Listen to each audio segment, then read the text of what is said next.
What if you discovered your 15-year marriage was actually an East German intelligence operation?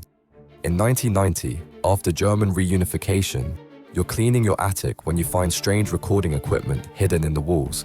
Then you discover the Stasi files. Your loving spouse had been filing weekly reports about every conversation, every friend, every private moment you shared. They were trained to manipulate your emotions and extract information about your Western contacts. Those intimate nights together, intelligence gathering sessions. The worst part comes next. Your spouse reported your plans to escape East Germany, leading to your friend's arrests and torture. But the final betrayal cuts deepest.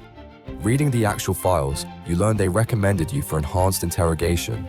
They even had backup plans to have you committed to psychiatric facilities if you became suspicious.